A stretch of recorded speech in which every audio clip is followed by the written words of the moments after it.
अब ये बताइए कि छपरा के मुबारकपुर में जो घटना घटी है, क्या मुख्यमंत्री जी उसका भी जांच कराएंगे या नहीं?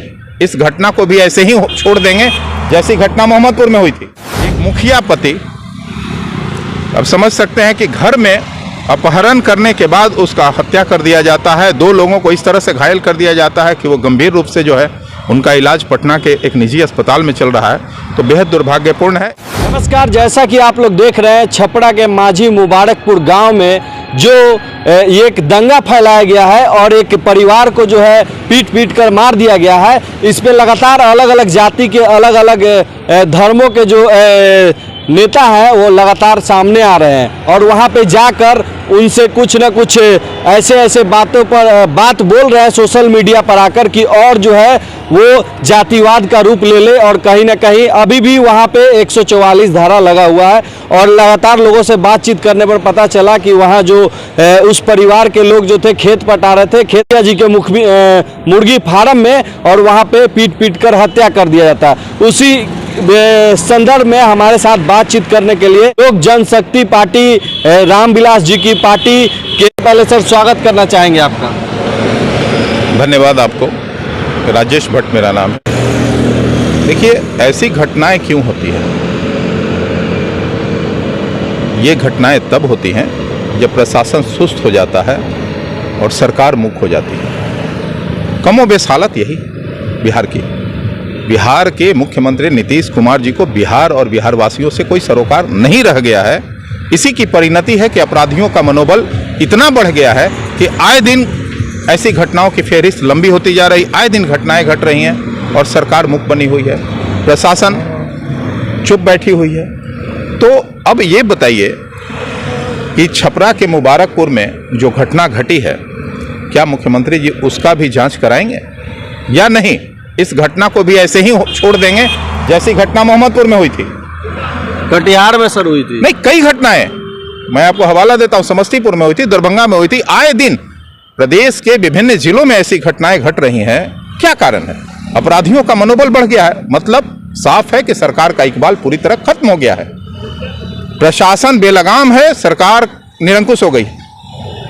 सरकार का प्रशासन से कोई सरोकार नहीं रह गया है। प्रशासन के अधिकारी अपने अपने कार्यालयों में बस चुप बैठे हुए हैं। पीड़ित की बहन को खुलेआम अपराध को अंजाम दिए जा रहे हैं। उसी की ये परिणति है कि छपरा के मुबारकपुर में एक मुखिया पति, अब समझ सकते हैं कि घर में अपहरण करने के बाद उसका हत्या कर दिया जाता है, 2 लोगों को इस तरह से घायल कर दिया जाता है कि वो गंभीर रूप से जो है उनका इलाज पटना के एक निजी अस्पताल में चल रहा है, तो बेहद दुर्भाग्यपूर्ण है। इस घटना की उच्च स्तरीय जांच होनी चाहिए। नीतीश कुमार जी को शर्म आनी चाहिए। जिस जंगल राज की दुहाई करके 17 वर्षों तक वो कुर्सी पे बैठे रहे, आसीन रहे, आज उसी जंगल राज की गोद में बैठ। लेकिन मैं कहना चाहूँगा आपसे, एक जो वहाँ के एमपी साहब हैं, बीजेपी के हैं सिग्रीवाल जी, वो जाते हैं तो रात के अंधेरे में मिलकर चले आते हैं परिजन से। ये परिजन का आरोप है और लगातार वहाँ के नेता लोग जो है छोटे छोटे, उनका भी आरोप है कि सांसद जी आते हैं चुपचाप रात में परिवार से मिल के चले जाते हैं। देखिए, ये काम किसका है? या तो प्रशासन इस घटना को रोक सकती थी या सरकार को सक्रिय होना चाहिए।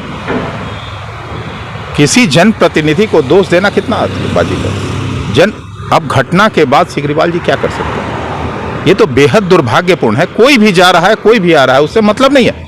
ये जिम्मेवारी किसकी थी? प्रशासन की जिम्मेवारी थी। प्रशासन इतनी सुस्त क्यों हो गई है बिहार में? इसका मतलब है कि सरकार का इकबाल प्रशासन से खत्म हो गया है।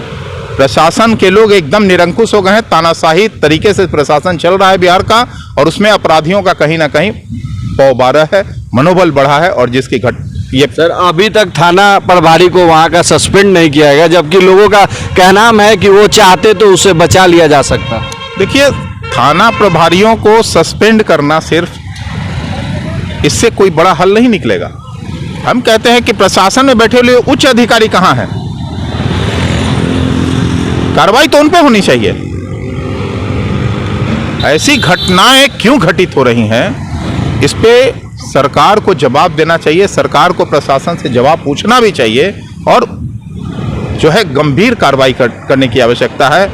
अब जिस तरह की स्थिति बन गई है, अराजकता की स्थिति पूरे बिहार में है, कोई किसी को कभी भी जान लेने के लिए तैयार है और ये आए दिन घटनाएं घट रही हैं विभिन्न जिलों में, जिस पे आप देख रहे होंगे मुख्यमंत्री की संवेदना बावजूद नहीं जगती है। और दुर्भाग्य है कि मुख्यमंत्री जी किसी परिजन का आंसू भी पोंछने नहीं जाते हैं। अगर कोई जाता है तो वो हमारे पार्टी के राष्ट्रीय अध्यक्ष आदरणीय श्री चिराग पासवान जी ही हैं। जो कोई भी घटना घटता है, तो चाहे वो जहरीली शराब से हो, चाहे लूट से हो, चाहे वो यौनाचार की घटना हो, बालिकाओं के साथ छेड़छाड़ की घटना हो, किसी भी घटना में उनके प्रभावित परिजनों से मिलते हैं, उनका कुशल क्षेम पूछते हैं और हर संभव भरोसा देते हैं। तो क्या उम्मीद करें नेताजी वहां पहुंचेंगे? सरकार को बिहार और बिहारवासियों से अब कोई मतलब नहीं रह गया है। नीतीश कुमार जी को सिर्फ कुछ मतलब रह गया है तो उनकी कुर्सी से। आदरणीय चिराग पासवान जी वहां पहुंचेंगे? एकदम जाएंगे, अवश्य जाएंगे। ऐसे बिहार के तमाम घटनाओं में हमारे ही नेता एक हैं जो जाते हैं, अवश्य जाएंगे। तो लगातार आप देख रहे हैं कि चिराग पासवान जी अलग अलग जगहों पे जाते हैं और जो परिवार होता है, पीड़ित परिवार, उसको आर्थिक से लेकर सभी प्रकार का मदद करते हैं लगातार। और इस बार भी जो है मांझी जैसे ही यहाँ, अभी तो सर यहाँ नहीं है, चिराग पासवान जी अभी बिहार में नहीं है, लगातार अभी दिल्ली का दौरा चल रहा है। जैसे ही बिहार पहुँचते हैं तो चिराग पासवान जी वहाँ पहुँचेंगे। और कैसा लगा मेरा प्रयास कमेंट में जरूर बताइएगा और इस वीडियो को शेयर जरूर कीजिएगा। जय हिंद।